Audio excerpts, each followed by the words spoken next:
Hello everybody, welcome to our YouTube channel, the Lady Go Bus channel. This is Doreen, your favorite instructor, coming to you from the beautiful northern New Jersey here.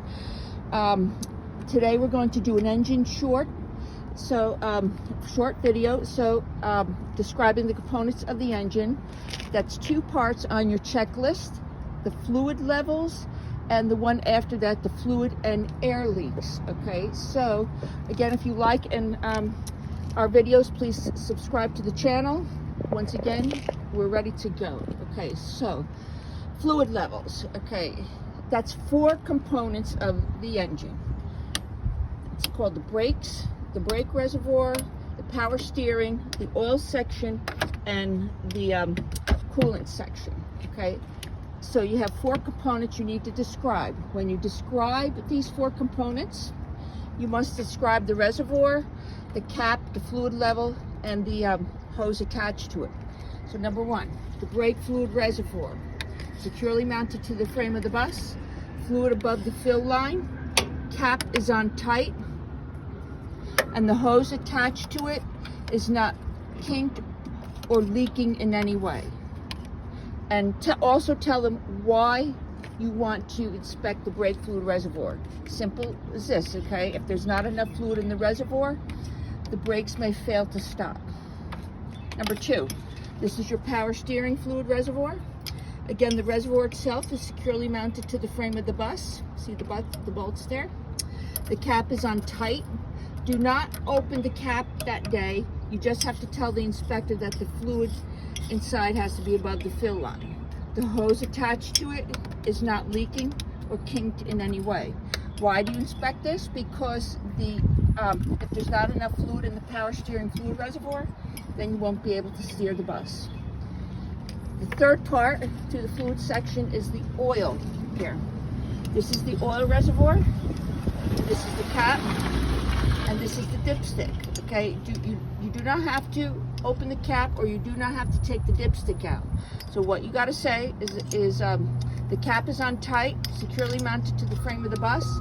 This is where the mechanic puts the oil in when they need to change it.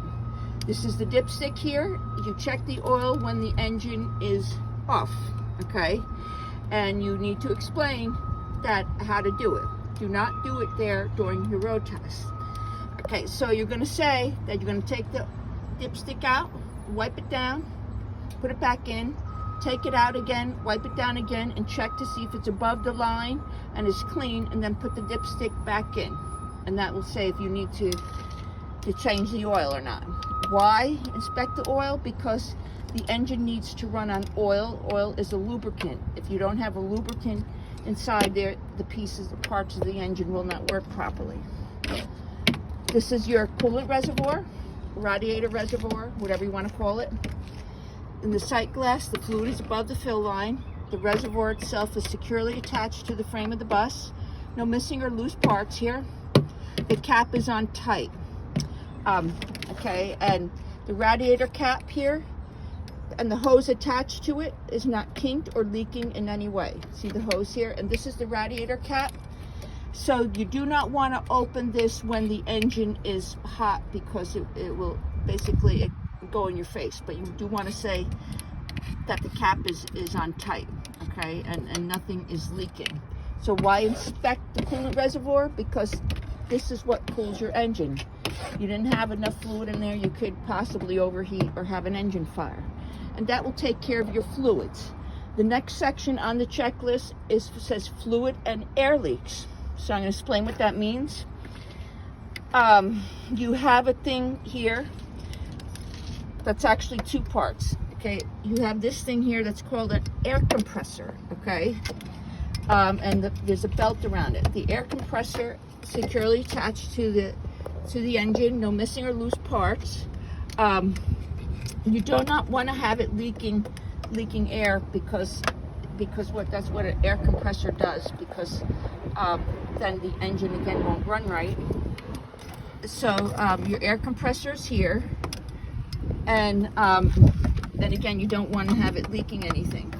And then for the second part, the bottom, okay, is your general leaks, okay? You're going to point to the bottom of the ground, and you're going to tell the inspector, I don't see anything leaking on the ground, meaning brake, oil, antifreeze, and power steering. Well, these days they're not doing the transmission, or anything on the ground underneath. And that will take care of those two parts on your checklist. So why inspect for leaks on the ground? Simple, because you can see it leaking on the ground, and you could tell which components are leaking. Thank you, and once again, if you like the videos, please subscribe to our channel. This is Doreen coming to you from beautiful northern New Jersey. See you on the next video.